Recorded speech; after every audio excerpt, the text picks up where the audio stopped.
el podcast con el menor presupuesto de la Ciudad de México, presenta la historia de los cómics. Buenas tardes, ¿cómo están? Empezar con el podcast de El Artículo de los cómics, especialmente para que se animen a darle una checada y de leerlo. Hay que empezar desde el primer cómic de la historia. Y el primer cómic de la historia fue The Yellow Kid.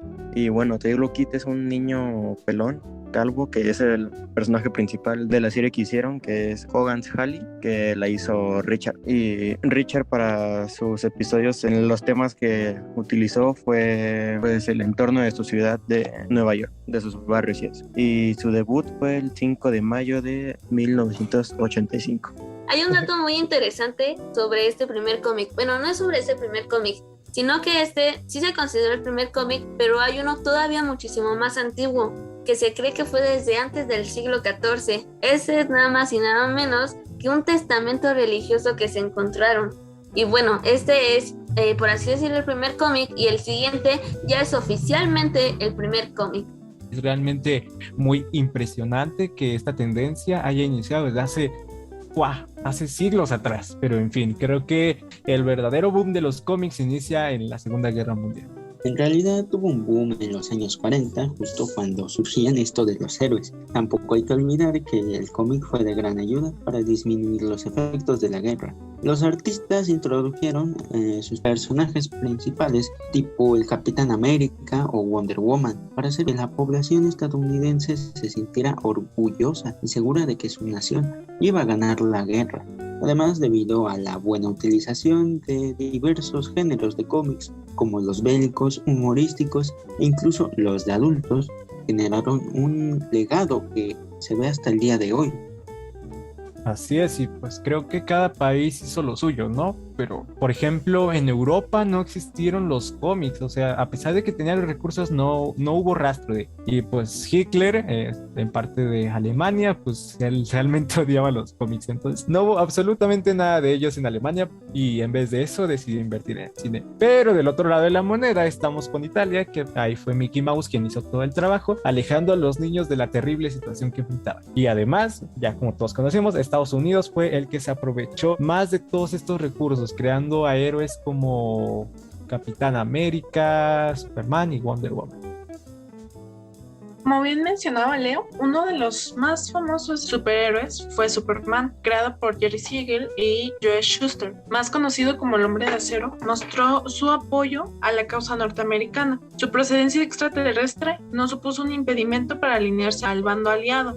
Como segundo superhéroe más conocido tenemos al Capitán América, creado por los historietistas Joe Simons y Jack Kirby. Proveniente de Estados Unidos, como bien mencionaba Leo, hacía que los norteamericanos se sintieran orgullosos de su país, que tuvieran muy en mente la justicia, la libertad, y en muchos de los cómics se mostró al Capitán América golpeando a Hitler justamente en la boca, esto con motivo antibélico contra Alemania. Luego, Wonder Woman, como tercera superheroína, fue creada por William Moulton Marston. Ella era norteamericana y se podía observar muy continuamente que ayudaba al país del militar. En la portada del cómic número 13 se puede observar a la princesa jugando los bolos, tomando con sátira a los presidentes o dictadores Hitler, Mussolini y Hirohito, para hacer reír un poco a la audiencia y con esto pues también crear un mensaje en contra de ellos.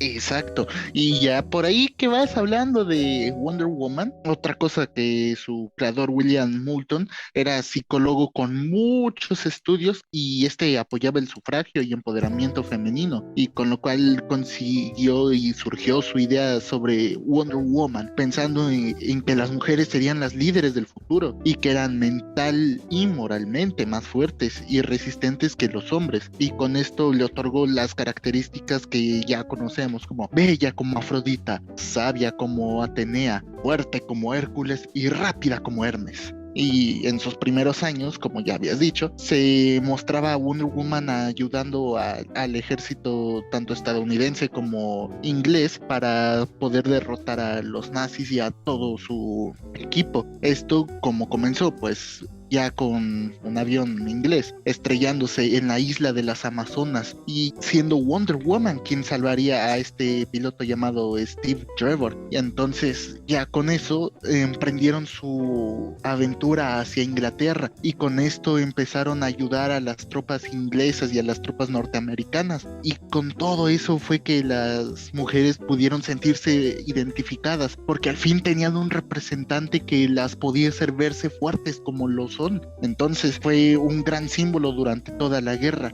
aunque después de que acabó la guerra y murió su creador, la serie de Wonder Woman empezó a tomar un rumbo muy malo porque empezó con historias ya muy clichés que eran más machistas que nada, como Wonder Woman renunciando a sus poderes para luego unirse en santo matrimonio a Steve Trevor y luego sufriendo por su pérdida y buscando cómo volver a ser feliz. Entonces eso fue un gran retroceso para el personaje y así estuvo durante muchos años, durante los 50s y los 60s, hasta que en los 70s una reportera empezó a pensar cómo podría yo revivir a Wonder Woman, porque ella creció leyendo los cómics originales y decía: quiero que se demuestre una vez más y así se quede como Wonder Woman es el mejor exponente para las mujeres. Y así fue, junto con ella y muchas más revivieron a Wonder Woman como ese personaje tan característico que siempre representó al poder femenino, incluso ya en tiempos más contemporáneos, como lo fue en el año 2016, que coincidió con el 75 aniversario de Wonder Woman. La ONU nombró como embajadora honorífica para el empoderamiento de las mujeres y las niñas, pero el título le fue retirado 2 meses después tras haber recibido miles de críticas por considerar que DC sexualizaba demasiado Wonder Woman. Pero después de ello, la editorial respondió defendiendo a Wonder Woman, diciendo que ella representa la paz, la justicia y la igualdad durante 75 años y ha sido la motivación de fuerza para muchos y continuará siéndolo muchos después de que termine su embajada honoraria en las Naciones Unidas. Y al año siguiente incluso demostró, siendo la primera película protagonizada y dirigida por una mujer, siendo esta la más taquillera del universo extendido de DC, demostrando que las mujeres pueden y que Wonder Woman, como su máximo exponente, estaba presente para quedarse. Claro, es realmente sorprendente que desde en ese tiempo, realmente cuando la mujer empezó a tener relevancia en el mundo, también en los cómics, entonces fue algo totalmente asombroso. Pero bueno, ahora vamos con la parte de los antihéroes, la desconstrucción de los héroes. Esto surge ya un poquito después de la Segunda Guerra Mundial y vienen héroes como Peacemaker y como Homelander. Estos héroes se van a los extremos de estos países, llevan al patriotismo a otro nivel. Por ejemplo, Peacemaker es un superhéroe totalmente trastornado por un padre nazi. Entonces, él es un pacificador que no dudará en matar si es necesario para conseguir la paz en su país. Y pues realmente se me hace muy interesante, ya que a lo largo de la industria del cómic pues ha ido cambiando, ha ido evolucionando, y las historias han ido siendo un poquito más maduras de lo que eran, y estos personajes realmente también evolucionaron, teniendo más matices como estos dos que pues nos muestran otra cara de la moneda. De hecho, como tú lo mencionas, hay muchos personajes que tuvieron que modificarse durante mucho tiempo, y sobre todo hablando de las compañías tan grandes como son DC, como puede ser Marvel. En este caso yo quisiera comentarles respecto a DC, cómo fue que esta gran compañía que actualmente es un monstruo en la industria evolucionó a el punto en el que lo conocemos, que tiene películas muy taquilleras, que tiene cómics muy vendidos, y en general es una gran compañía que creo que está presente en muchas infancias. Tiene sus orígenes a casi finales de la Segunda Guerra Mundial, debido a que existió el ataque a Pearl Harbor en Estados Unidos, por lo cual el país se vio involucrado en la Segunda Guerra Mundial. DC tuvo sus orígenes en 1934 con un nombre anteriormente que era National Allied Publications. Posteriormente cambió su nombre, sin embargo publicaba sus cómics en una revista llamada Art Pop, The Big Comic Magazine, y era bastante importante, cobró popularidad durante mucho tiempo. Tuvo luego un problema con la antigua editorial que tenía, por lo cual cambió en 1937 su nombre a DC Comics. Hay muchos personajes muy relevantes y precisamente hablando, su autor, el fundador, Michael Nicholson, bueno, fue un ex militar de la Guerra Mundial, por lo cual él tenía esta idea nacionalista de defender a su país, por lo que en sus cómics plasmaba este mismo aspecto de tener un sentimiento nacionalista y reflejarlo en los más jóvenes, que realmente al final del día ellos podían ser quien posteriormente defendieran a su país. Podemos verlo en ejemplos como Superman, como Linterna Verde, Wonder Woman.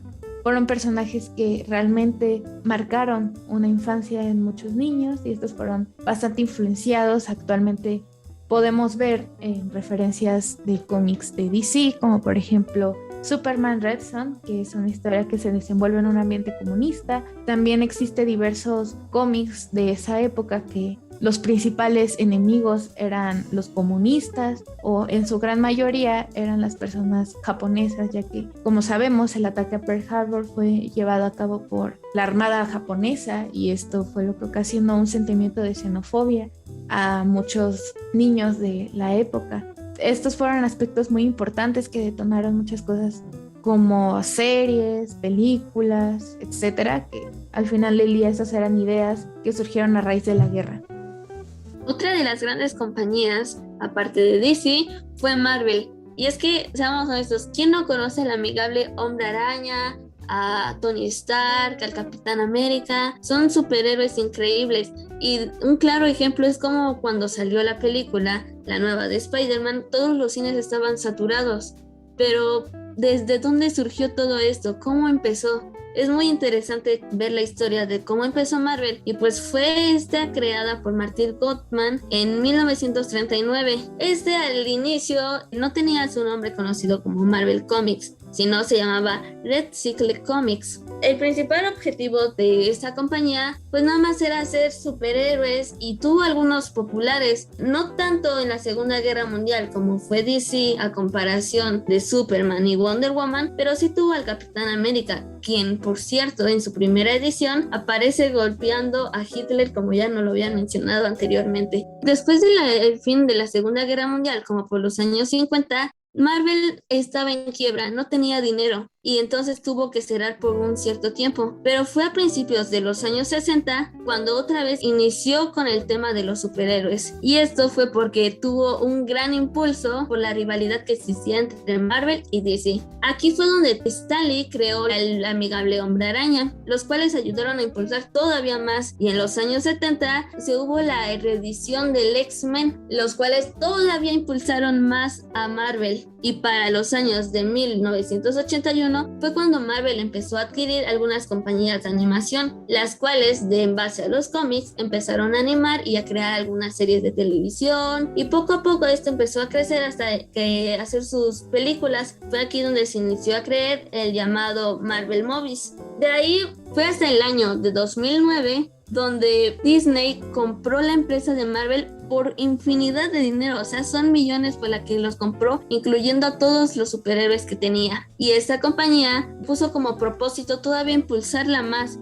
Es así como poco a poco Marvel ha ido creciendo y a ser la compañía famosa que conocemos ahora. Entonces Marvel ha tenido un gran impulso, tanto en los cómics, que fue de donde se desarrolló todo, hasta en las películas como lo conocemos actualmente.